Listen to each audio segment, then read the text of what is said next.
Hello students, welcome to Shri Ganesha classes. मैं हूँ डिम्पल और मैं आई हूँ आपके मैथ सब्जेक्ट को बनाने आसान। आज हम पढ़ेंगे प्रश्नावली 2। प्रश्नावली 2 का प्रश्न नंबर पहले में क्या बोला है, हमको आ और बा में क्या दिया है, एक्स और वाई का कुछ वैल्यू आ में दिया हुआ है और बा में भी एक्स और वाई का कुछ वैल्यू दिया गया। अब हमको क्या बोला है, क्या आ और बा दोनों में से कौन दिए गए समीकरण के हल है।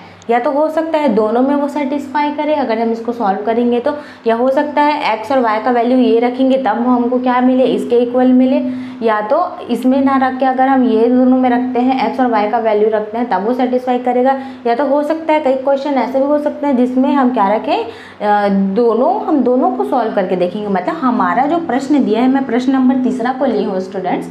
अब हम क्या करेंगे, ये जो भी प्रश्न आपको दिया है आप उसको क्या करना है, ये एक्स और वाई दिख रहे हैं आपको, इस और एक्स और वाई के बदले में एक बार आ का जो वैल्यू है उसको रख के हम यहाँ पे सॉल्व करेंगे और एक बार बा का जो वैल्यू है उसको रख के हम यहाँ पे सॉल्व करेंगे। इससे आपको क्लियर हो जाएगा कि क्या है, कौन सा आ और बा दोनों में से कौन सा समीकरण के हल है, या हो सकता है दोनों भी हो सकते हैं। ठीक है, तो हमको वो सॉल्व करने पे समझ में आएगा। तो चलिए स्टार्ट करते हैं इसको सॉल्व करना। अब यहाँ पे देखिए हमने क्वेश्चन किया 3 नंबर का 2x ऋण 3y, इसको हमको जब हल करेंगे तो कितना आना चाहिए, ऋण 11 आना चाहिए। ठीक है, 2x - 3y = -11, ये हमको आना चाहिए। इसको हम हल करेंगे तो x का मान 2 है और y का मान 5 है। पहले हम इसको रखते हैं, आ वाले में चलते हैं। 2, यहाँ मैंने 2 लिखा, x के बदले में क्या लिखा, मैंने 2 लिखा। ठीक है, गुणा ही हो रहा है ना यहाँ पे 3, और y के बदले में मैंने क्या लिखा, 5 लिखा। अब यहाँ पे मैं डायरेक्ट लिख देती हूँ ऋण 11। ठीक है, ये प्रूफ हमको करना है। अब यहाँ पे देखिएगा 2 दूनी कितना होता है, 4, और क्या होगा 5 दिए कितना हो जाएगा, 15। अब ये ऋण 11 आता है कि नहीं, इसको देखते हैं हम। अब यहाँ पे देखिएगा, यहाँ पे 4 के सामने कुछ नहीं, मतलब क्या, धन का चिन्ह है। ठीक है, एक धन एक ऋण, मतलब घटेगा, मतलब 15 में से 4 जाएगा तो कितना बचेगा, 11, और चिन्ह किसका लगेगा, ऋण का। क्यों, क्योंकि 15 और 11 में बड़ा कौन है, 15 के सामने कौन सा चिन्ह लगा है, ऋण का चिन्ह, इसलिए यहाँ पे हम क्या लिखेंगे, ऋण का चिन्ह लिखेंगे। ठीक है, अब यहाँ पे देखिएगा ये दोनों क्या है, बराबर है। ये देखिए हमारा यही आ गया ना, ऋण 11, इसमें पहले ऐसे बोला था और हमने यहाँ पे क्या लिख के दिखा दिया कि हाँ क्या है, ये ऋण 11 जो है वो दोनों क्या है, इसमें भी हम सॉल्व करें तो हमको ऋण 11 मिले, तो दोनों क्या है, बराबर है। अब ये आ वाला को हम हल करें, आ में एक्स और वाई का जो भी वैल्यू दिया था उसको हम इसमें रख के हम हल करें। अब क्या करेंगे, यही जो प्रश्न है इसी प्रश्न को, यहाँ x है वहाँ हम क्या लिखेंगे, ऋण 1, और जहाँ y है वहाँ हम क्या लिखेंगे, 3। ठीक है, तो चलिए अब इसको हम सॉल्व करते हैं इस तरह। अब यहाँ पे देखिएगा 2 गुणा क्या करना है, x का मान रखना है ऋण 1, फिर ये ऋण का चिन्ह है, फिर यहाँ पे क्या लिखा है 3, और y के बदले में मैं यहाँ क्या लिखूँगी, 3, y के बदले में 3 लिखा है ना। और हमको क्या प्रूफ करना है, -11। देखते हैं आता है कि नहीं -11। 2 को 1 से गुणा करेंगे 2 आएगा, लेकिन ऋण का चिन्ह है ना, इसे साथ में ऋण का चिन्ह लगा दिए। अब ये ऋण का चिन्ह यहाँ लिख लिए, 3 तिया कितना हो जाएगा, 9 हो जाएगा। अब यहाँ पे देखिएगा, अब यहाँ पे क्या हो रहा है, ऋण और ऋण क्या होता है स्टूडेंट, ऋण और ऋण होता है धन, मतलब क्या हो जाएगा, 9 और 2 जुड़ जाएगा, तो 9 और 2 कितना हो जाएगा, 11 हो जाएगा। तो 11 आया ना। और यहाँ पे देखिए ऋण ऋण है दोनों, तो यहाँ पे भी क्या लगेगा, ऋण लगेगा, ऋण 11 बराबर ऋण 11। तो ये देखिए दोनों में हमारा क्या आ रहा है आंसर, दोनों में ऋण 11, इसमें भी बराबर आ रहा है और इसमें भी बराबर आ रहा है। तो हम यहाँ पे क्या लिखेंगे, आ और बा दोनों क्या है, समीकरण के हल है। यहाँ पे हम आंसर में क्या लिखेंगे हम, कि आ व बा, क्योंकि ये दोनों जो है एक्स और वाई के मान जो है आ और बा में दोनों सेटिस्फाई कर रहे हैं ना हमारे क्वेश्चन को। ठीक है, हम क्या लिखेंगे, आ व बा दोनों समीकरण के हल हैं, ये हम लिखेंगे यहाँ पे। ठीक है स्टूडेंट्स, समीकरण के हल हैं। ठीक है, बस उसको ऐसे लिखना है। यहाँ पे आपको बस क्वेश्चन को समझना है। यहाँ पे आ में एक्स और वाई का कुछ वैल्यू दिया है, बा में एक्स और वाई का कुछ वैल्यू दिया है। हमको एक क्वेश्चन दिया रहेगा, उस क्वेश्चन में पहले इस वैल्यू को रख के सॉल्व करना है और उसी क्वेश्चन में पहले इस वैल्यू को रख के सॉल्व करना है। ठीक है, दोनों में अगर सेटिस्फाई कर रहे हैं तो हम तो क्या लिखेंगे, दोनों में आवा व दोनों समीकरण के हल है। हो सकता है कई क्वेश्चन में सिर्फ ये जो एक्स का वैल्यू है उसको वो बस सेटिस्फाई करे, ये ना करे, या कभी ऐसा हो सकता है ये सेटिस्फाई ना करे और क्या करे, ये बा वाला करे। तो अगर आ वाला करेगा तो हम क्या लिखेंगे, आ जो है वो समीकरण के हल है, ये लिखेंगे। और अगर बा वाला सेटिस्फाई करेगा तो यहाँ क्या लिखेंगे, बा जो है वो समीकरण के हल है, ये लिखेंगे। ठीक है, तो अभी इसमें क्या हुआ, इसमें दोनों सेटिस्फाई कर, इसलिए हमने क्या लिखा, आ व ब दोनों समीकरण के हल है। बस इसको ऐसे हमको समझना है स्टूडेंट। अब हमने चौथा नंबर का क्वेश्चन लिया है, उसमें क्या दिया हुआ प्रश्न में 5x + 3y = 4 हमको प्रूफ करना है। ठीक है, 5x धन 3y बराबर हमको क्या प्रूफ करना है, 4। तो सबसे पहले आ वाला जो यहाँ पे लिखा है x और y का वैल्यू, उसको रख के हम यहाँ सॉल्व करेंगे। उसके बाद यहाँ बा में जो लिखा है उसको रख के हम सॉल्व करेंगे। ठीक है, तो पहले हम क्या करते हैं, इसको रख के सॉल्व करते हैं। ठीक है, अब यहाँ पे देखिएगा 5 और x के बदले में मैं क्या लिखूँगी, 2, 3 का यहाँ y है, y के बदले में मैं क्या लिखूँगी, 5। ठीक है, देखते हैं 4 आता है कि नहीं। अब क्या होगा, 5 दूनी कितना हो जाएगा, 10, 3 पंचे कितना हो जाएगा, 15 हो जाएगा। ठीक है, ये देखिए 5 2 = 10 और 3 5 = 15। अब यहाँ पे क्या हो जाएगा, 15 और 10 मतलब 10 और 15 को जोड़ना है ना, तो 15 10 कितना हो जाएगा, 25 होगा। यहाँ पे कितना है, 25 आया और यहाँ पे क्या है, 4 है। तो क्या ये 25 जो है 4 के बराबर है क्या, नहीं, ये बराबर नहीं है ना। मतलब हमको ये पता चल गया कि ये आ वाला इसको सेटिस्फाई नहीं कर रहा है। अब इसको हम यहीं छोड़ देते हैं। अब हम इधर आते हैं, हम यहाँ जो x और y का वैल्यू है उसको हम रखेंगे यही क्वेश्चन में। ठीक है, 5 और x के बदले हम क्या रखते हैं, ऋण 1 धन 3 और y के बदले हम क्या रखते हैं, 3। ठीक है, अब देखते हैं 4 आता है कि नहीं आता है स्टूडेंट्स। अब यहाँ पे देखिएगा 5 का ऋण 1 से गुणा होगा, 5 1 5 और ऋण का चिन्ह, इसलिए ऋण का चिन्ह लगाए।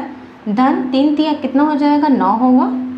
अब यहाँ पे देखिएगा एक ऋण चिन्ह एक धन चिन्ह, एक धन एक ऋण क्या होता है, ऋण। धन और ऋण क्या होता है, ऋण। मतलब 9 में से 5 क्या होगा, घटेगा। तो 9 में से 5 जाएगा, कितना बचेगा, 4 बचेगा। और धन में रहेगा कि ऋण में, धन में रहेगा। क्यों धन में रहेगा, क्योंकि इन दोनों में बड़ा कौन है, 9 बड़ा है, बड़ी संख्या सामने धन का चिन्ह है, इसलिए भी क्या है, धन का चिन्ह रहेगा। मतलब 4 बराबर 4, दोनों क्या होगा स्टूडेंट, दोनों क्या रहेगा, बराबर रहेगा। अब हम क्या लिखेंगे, इसलिए हम आंसर में क्या लिखेंगे, बा जो है वो दिए गए समीकरण के हल है, क्योंकि हमको ये पता चल गया कि क्या है, ये यहाँ पे बा वाला सेटिस्फाई कर रहा है ना। तो हम यहाँ क्या लिखेंगे, बा दिए गए समीकरण के हल है। समीकरण मैं पूरा नहीं लिख रही हूँ, शॉर्ट में लिख रही हूँ। बा दिए गए समीकरण के हल हैं। ठीक है, ऐसा आप लिख सकते हैं स्टूडेंट्स। बस उसके ऐसे इसमें कुछ ज़्यादा समझने वाला है नहीं, बस आपको एक क्वेश्चन दिया है। एक बार आ का जो x और y का वैल्यू है उसको रख के हम सॉल्व करेंगे, और एक बार बा में x और y का वैल्यू है उसको रख के हम सॉल्व करेंगे। इसमें देखिए, इसमें आ सेटिस्फाई नहीं करा, यहाँ पे दोनों बराबर आंसर नहीं आया। हमको पता चल गया ये वाला नहीं होगा।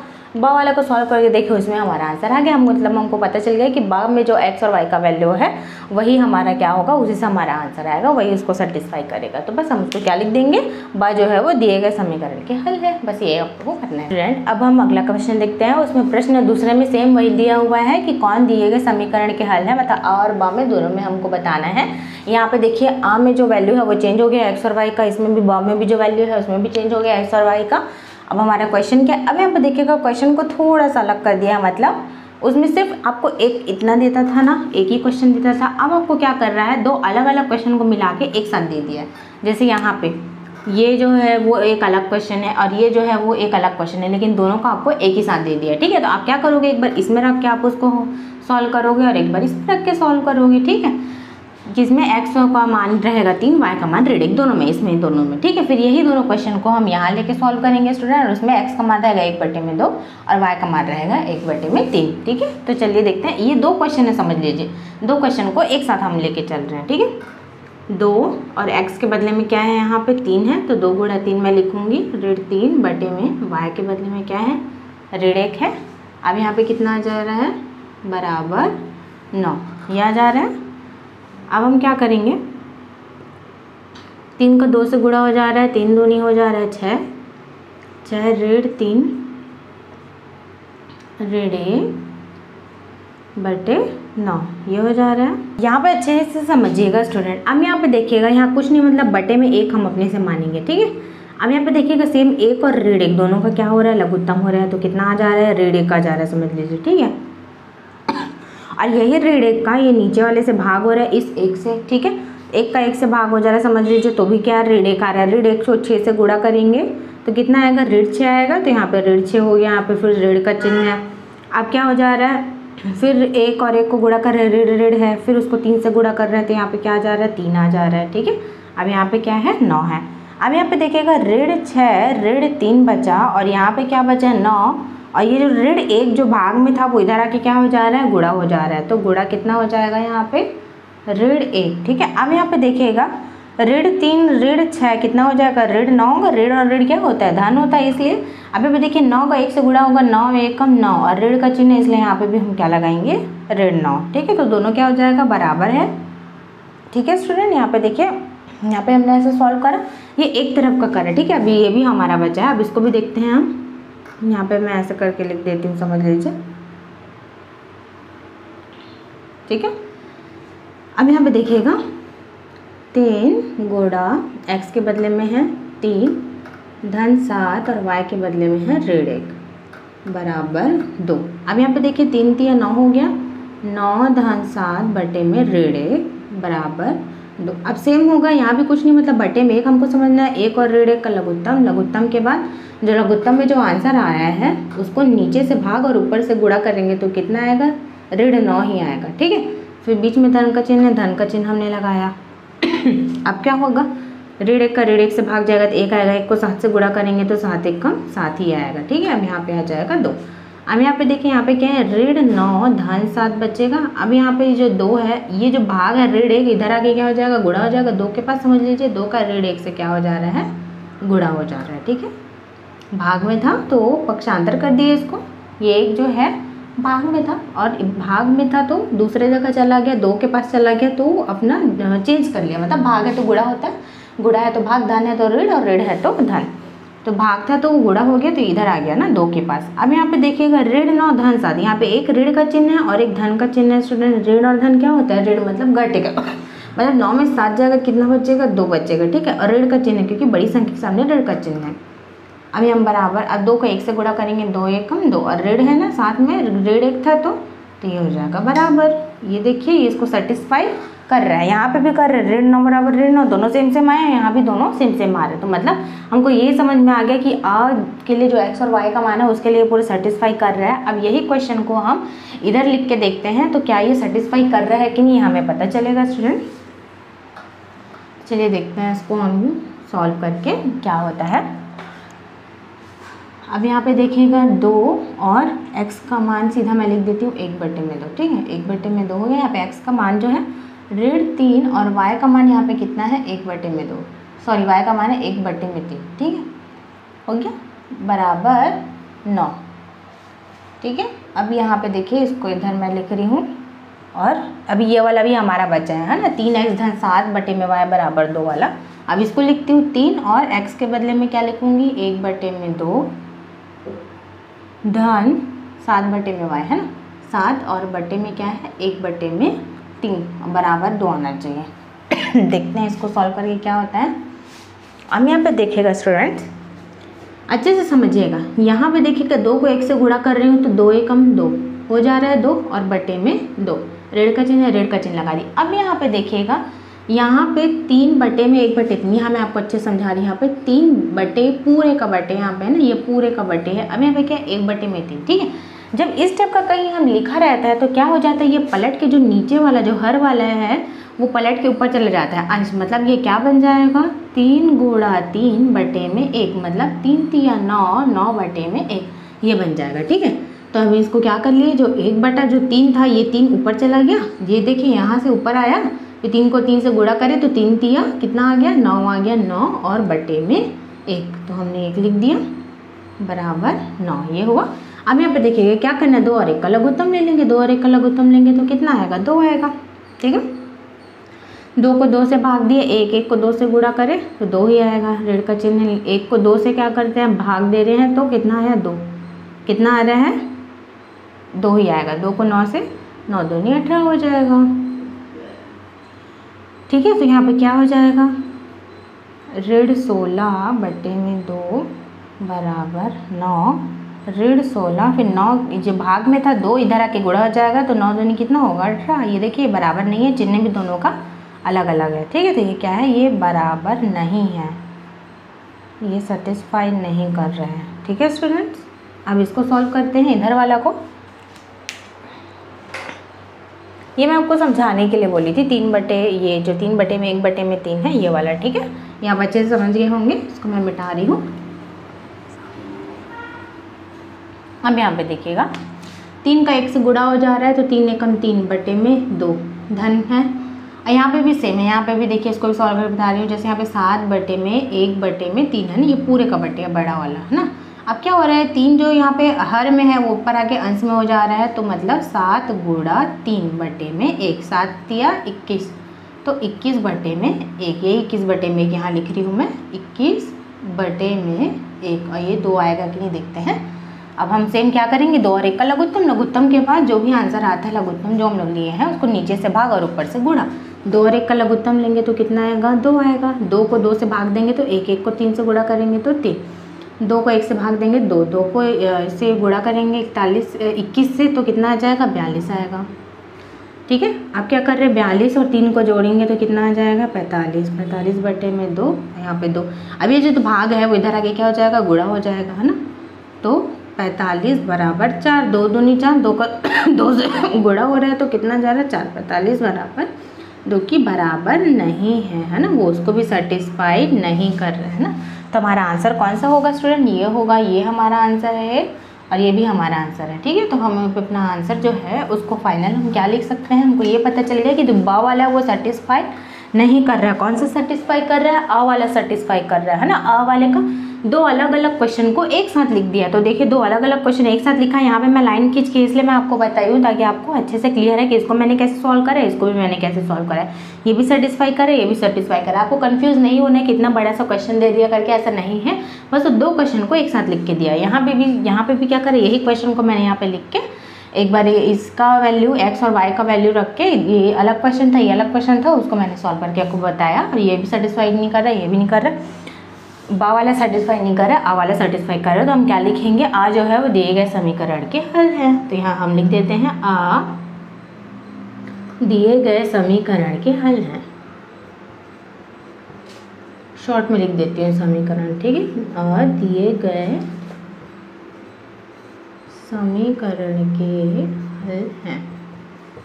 ठीक है, बस आपको ऐसे ही करना है स्टूडेंट्स, ऐसे आपको समझना है इसको। स्टूडेंट अब हम अपना अगला क्वेश्चन देखते हैं, प्रश्न नंबर 4। अब यहाँ पे क्या दिया है, 2x धन 5y बराबर 8/3 हमको प्रूफ करना है। यहाँ पे क्या ये आता है उतने कि नहीं, और 3x + 2y बराबर 5/6। ये कब आएगा, जब एक बार x और y का मान a वाले का मान रखेंगे, इसमें आता है कि नहीं, और एक बार बा वाले का जो मान है उसको हम रखेंगे, यही दोनों क्वेश्चन में। ठीक है, 2 क्वेश्चन को मिला के एक क्वेश्चन बना दिया गया है। यहाँ पे मैं लाइन इसलिए खींचूँ ताकि मैं आपको क्लियर और अच्छे समझा सकूँ। ये पूरे एक ही क्वेश्चन है जो 2 क्वेश्चन को मिला के बना हुआ है।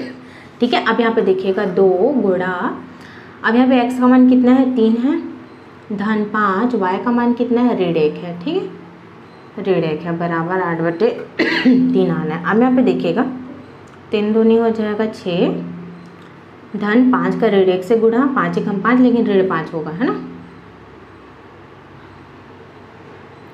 अब यहाँ पे क्या है, 8/3 है। अब यहाँ पे देखिएगा 6 ऋण 5 बराबर 8/3। अब यहाँ पे देखिए 6 में से 5 जाएगा, कितना बचेगा, 1 बचेगा, और 1 धन में रहेगा क्योंकि 6 बड़ी संख्या है, बड़ी संख्या के सामने धन का चिन्ह है ना। क्या ये 1 बराबर आया कि 8/3 के, नहीं, ये 1 जो है वो बराबर नहीं आया 8/3 के। ठीक है, अब इधर का सॉल्व करके देखते हैं।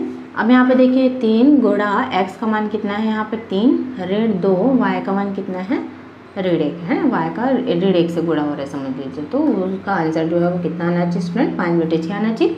3 तिया 9। अब ऋण 2 का 1 से गुणा हो रहा है, तो यहाँ पे सबसे पहले मैंने यहाँ वाला ऋण लिख दिया यहाँ पे। ठीक, 2 का 1 से गुणा हो रहा है, 2 एकम 2, और ये जो ऋण चिन्ह है वो यहाँ ऋण और ऋण मिलके क्या बन जाएगा, धन चिन्ह बना लेगा। ठीक है, अब यहाँ पे देखिएगा 9 और 2 को हम जोड़ेंगे तो कितना हो जाएगा, 11 है ना, जो कि 5/6 के बराबर है क्या, नहीं है, बराबर नहीं है ना। तो ये भी इसको सेटिस्फाई नहीं कर रहा, आ वाला सेटिस्फाई नहीं कर रहा। अब देखते हैं क्या बा वाला करता है कि नहीं करता है। तो यहाँ पे हम लिख लेते हैं 2 गुणा x का मान यहाँ पे क्या है, 1/2, धन 5, y का मान क्या है, 1/3 है, 1/3। अब देखते हैं यहाँ पे 2 में 1 का गुणा होगा तो 2 एकम 2, 2/2 हो गया, 5 का 1 से गुणा हो जा रहा है, 5/3 हो जा रहा है, बराबर 8/3 आता है कि नहीं देखते हैं। अब यहाँ पे देखिएगा 2 और 2 ऊपर नीचे एक दूसरे से कैंसिल हो गया, तो कितना आया, 1 आया ना, 2 एकम 2, 2 एकम 2, क्या कट गया पूरा। तो यहाँ पे देखिए अब एक यहाँ कुछ नहीं, मतलब बटे में 1 हम मानेंगे, अब यहाँ पे देखिएगा 1 और 3 का लघुत्तम लेंगे तो कितना आएगा, 3 आएगा। 3 को 1 से भाग देंगे तो कितना आएगा, 3 आएगा। 3 को 1 से गुणा करेंगे तो 3। 3 को 3 से भाग देंगे, 3 के पारे में 3 कितने बार में जाता है, 1 बार में। 3 एकम 3, 1 आया। 1 को 5 से ऊपर वाले से गुणा करें तो कितना आया, 5 आया। ठीक है, अब यहाँ पे देखिएगा 5 को 3 से जोड़ देते हैं, धन का चिन्ह है तो 5 और 3 हो जाएगा 8। 8/3 बराबर 8/3। हाँ, ये आ गया ना स्टूडेंट, ये दोनों क्या है, इक्वल हो गया ना। ठीक है, यहाँ पे ये इक्वल हो गया। अब यहाँ पे देखिएगा x और y का वैल्यू जो है ये इसमें रखते हैं ना, 3 गुणा x का, x के बदले हम लिखेंगे 1/2, ऋण का चिन्ह है 2, और y के बदले में हम क्या लिख रहे हैं, 1/3। ठीक है, वो किसके बराबर आना चाहिए, 5/6 के बराबर। देखते हैं आता है कि नहीं। 3 का 1 से गुणा, 3 एकम 3, 3/2, ऋण 2 का 1 से गुणा, 2 एकम 2/3। ठीक है, अब यहाँ पे देखिएगा 3 और 2 का क्या हो रहा है, लघुत्तम। तो 3 और 2 का लघुत्तम 6 होगा। 6 को 2 से भाग देंगे, 2 के पारे में 6 कितने बार में जाता है, 3 बार में जाता है। और ये 3 को इस 3 से गुणा करेंगे, 3 3 हो जाएगा 9, ऋण का चिन्ह है, ऋण लगा दिए। 3 को 6 से भाग देंगे, 3 के पारे में 6 कितने बार में जाता है, 3 एकम 3, 3 दूनी 6, 2 बार में। अब यही 2 को इस 2 से गुणा करेंगे, 2 दूनी 4 हो जाएगा। ठीक है, अब क्या करना है, 9 में से 4 को घटाना है तो कितना बचेगा, 5, और धन 5 ही आएगा, क्योंकि 9 बड़ी संख्या है, बड़ी संख्या के सामने धन का चिन्ह है। तो 5/6 बराबर 5/6। ये दोनों बराबर है ना स्टूडेंट्स। ये देखिए हमारा आंसर आ गया, ये वाला भी और ये वाला भी हमारा आंसर आ गया। मतलब हम क्या बोल सकते हैं, बा जो है वो हमारे समीकरण के हल हैं, बा जो है वो दिए गए समीकरण के हल है। तो यहाँ लिख लेते हैं ना, जगह नहीं हमारे पास, यहाँ नीचे में लिख लेते हैं ना, बा दिए गए समीकरण के हल है, बा वाला। ठीक है, पहला वाला हमारा नहीं निकला आंसर। बा दिए गए समीकरण को शॉर्ट में लिख रही हूँ, लेकिन आप पूरा लिखिएगा, आप शॉर्ट में नहीं लिखिएगा। दिए गए समीकरण के हल हैं, बा दिए गए समीकरण के हल हैं। बस इसको ऐसे करना है स्टूडेंट्स। हमको जो भी क्वेश्चन आपको दिया हुआ है उसमें एक बार आ वाला एक्स और वाई का वैल्यू रखना है और एक बार बा वाला एक्स और वाई का वैल्यू रखना है। और प्रश्न दूसरा में एक चीज़ एक्स्ट्रा और कर दिया है, 2 क्वेश्चन को एक साथ दे दिया है। यहाँ पे देखिए 2 अलग अलग क्वेश्चन था, कायदे से अलग अलग उसको सॉल्व करना चाहिए हमको, क्योंकि लेकिन अब हमको क्वेश्चन में क्या बोला है, दोनों को एक क्वेश्चन मार्क दे दिए, इसलिए हम उसको ऐसे सॉल्व कर देंगे। ठीक है, हमारे वीडियो आपको पसंद आए तो प्लीज़ वीडियो को लाइक करिए, शेयर करिए, हमारे चैनल को सब्सक्राइब करिए, ताकि हम आपके लिए मैथ्स के और ईजी सॉल्यूशन ला सकें।